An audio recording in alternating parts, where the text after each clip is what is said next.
Hello, بسم اللہ الرحمن الرحیم، السلام علیکم۔ آج اس سلسلے کا لیکچرز کا آخری لیکچر ہے جو میں نے انسٹنس کے بارے میں شروع کیا تھا۔ تقریباً ساری چیزیں کور ہو گئی ہیں، صرف اس کا یہ ریویژن سمجھ لیں علاج کا میں کر رہا ہوں۔ ہمارے بہت بڑے سائنسدان آئنسٹائن نے کہا تھا کہ intellectual solve problem and genius prevent them. تو آج میں انٹلیکچوئل اور جینیس دونوں سے مخاطب ہوں۔ جن کو ٹائپ 2 ڈائبٹیز ہو چکی ہے وہ اس کو سالو کر لیں، اور جن کو پری ڈائبیٹک ہیں، فیٹ ہیں، وہ اس کو پریونٹ کر لیں تو ان کو بہت فائدہ ہو۔ یہ انسولین ڈپینڈنٹ ڈائبٹیز میلیٹس بھی کہتے تھے، اس کو میچورٹی آن سیٹ ڈائبٹیز بھی کہتے تھے، 30-40 ایئر میں ہوتی تھی، آج کل تو 18-20 سال میں بھی ہو رہی ہے۔ ٹائپ 2 ڈائبٹیز میلیٹس بھی کہتے ہیں، اور آج کل اس کو انسولین ریزسٹنس کہتے ہیں۔ جیسے میں نے اپنے پہلے لیکچر میں آپ کو بتایا تھا کہ ان ساری بیماریاں جیسے گردے فیل ہو جانا، اندھا پن، پاؤں کا کاٹنا، بلڈ پریشر، لیور فیٹی ہو جانا، ہارٹ اٹیک، انفلیمیشن، ان ساروں کا جو ایک وجہ تھی وہ انسولین ریزسٹنس ہے۔ تو یہ سب سے کامن ڈیزیز ہے، اس میں ایک ٹائپ 2 ڈائبٹیز ہے جس کو انسولین بھی کہتے ہیں کامن۔ یہ میڈیسن ہے جو آج کل ٹائپ 2 ڈائبٹیز کے لیے استعمال کر رہے ہیں، ساری کافی زیادہ انسولین بھی ہے اس میں، ساری شامل ہیں۔ 90% جو شوگر ہے وہ ٹائپ 2 ہوتی ہے، باقی 10%، 8% ٹائپ 1 ہوتی ہے۔ موسٹلی 25-30 ایئر میں ہوتی ہے، آج کل ذرا جلدی بھی ہو جاتی ہے، موٹے لوگوں میں کوئی زیادہ ہوتی ہے، اور ماڈرن لائف سٹائل میں سب سے کامن ڈیزیز انسولین۔ میں نے پچھلے لیکچرز میں ڈیٹیل میں کافی بتایا تھا ڈائگنوز کرنے کے لیے، جسٹ ڈائگنوز کرنے کے لیے fasting blood glucose into fasting insulin divide by 4 تو لیس دین 1 ہو تو نارمل ہے، ادروائز یہ انسولین ریزسٹنس ہے۔ یہ ویسے ڈائگنوز کرنے کے لیے اگر آپ کا پیٹ بڑا ہوا ہے، بٹن زیادہ ہے تو آپ ریزسٹنس ہے، جو آپ ویٹ کم کرتے جائیں گے، کیور ہوتے جائیں گے، ریزسٹنس ختم ہوتا جائے گا، اور یہی ٹائپ 2 ڈائبٹیز میں بھی ہوگا۔ تو سارے پچھلے لیکچرز کو اکٹھا کرنے کے لیے most common cause insulin resistance یا ٹائپ 2 ڈائبٹیز کی شوگر اور ریفائنڈ کاربوہائیڈریٹ، جیسے میدا، مٹھائی، چاول، یہ چیزیں، مٹھائیاں، جوس، پیپسی بوتلیں، ان کے کھانے سے موسٹلی ہوتی ہے۔ وہ شوگر بڑھتی ہے، انسولین آتی ہے تو بار بار ریزسٹنس ہو جاتا ہے۔ اور دوسرا بار بار کھانا، 4-5 کھانے کھانا، 4-5 اسنیک کھانا، 8-10 دفعہ دن میں کھانا، اور تیسرا اسٹریس۔ تو انسولین ریزسٹنس کیونکہ یہ ڈائٹ سے ہو رہی ہے، آپ شوگر کھا رہے ہیں، ریفائنڈ کاربوہائیڈریٹ کھا رہے ہیں، بار بار کھا رہے ہیں، اس لیے اس کی ٹریٹمنٹ بھی ڈائٹ سے ہی ہوگی اور انشاءاللہ کیور ہوگی۔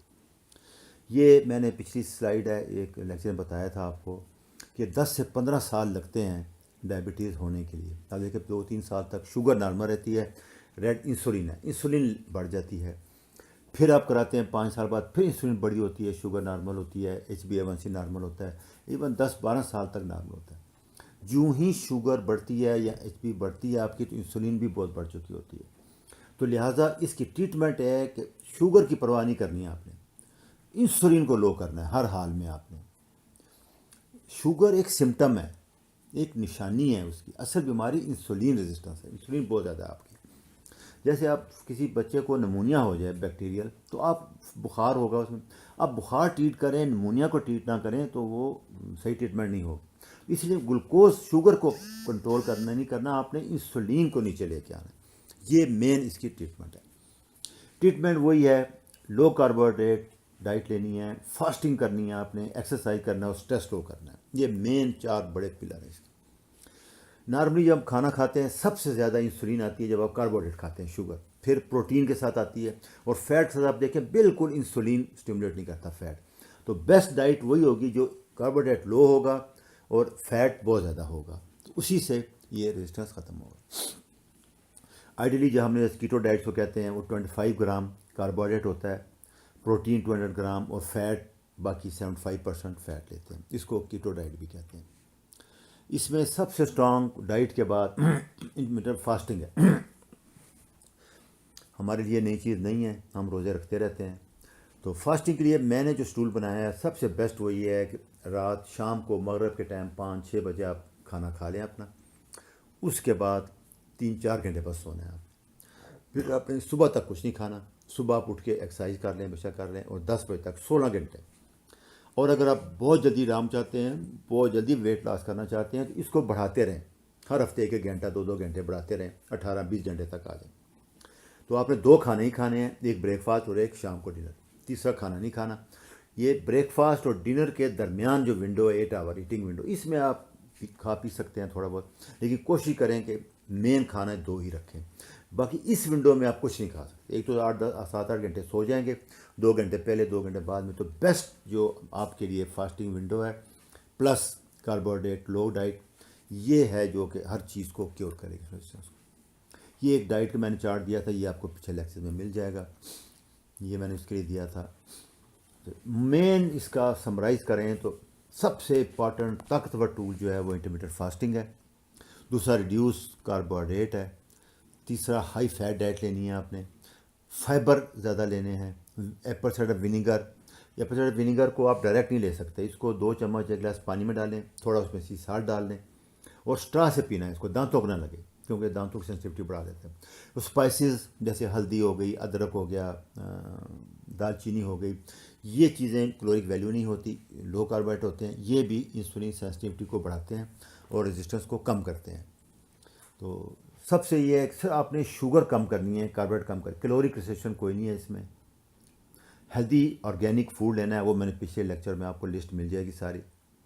تو اگر جس بندے کا ویٹ زیادہ ہے اس کو فیٹ کم کرنا پڑے گا، باقی کاربوہائیڈریٹ اسے رکھیں گے آپ۔ تو سب سے طاقتور جو ہے فاسٹنگ آپ بڑھاتے جائیں جتنی بڑھا سکتے۔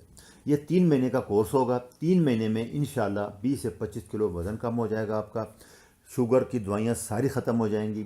ان کے لیے بیسٹ یہی ہے کہ جو لوگ دوائیاں لے رہے ہیں وہ 24 گھنٹے کے بعد اگر اس پہ پورا عمل کرنا ہے تب اب دوائیاں چھوڑ دیں۔ جو انسولین لے رہے ہیں ان کے لیے میں بعد میں لیکچر میں بتاؤں گا کہ وہ کیسے چھوڑیں۔ تو فی الحال شروع کرنے کے 24 گھنٹے بعد آپ دوائیاں گولیاں جتنی بھی لے رہے ہیں شوگر کے لیے وہ ساری چھوڑ دینی ہے آپ نے۔ اور شوگر بڑی رہے گی نقصان دہ نہیں ہے، کم شوگر خطرناک ہے۔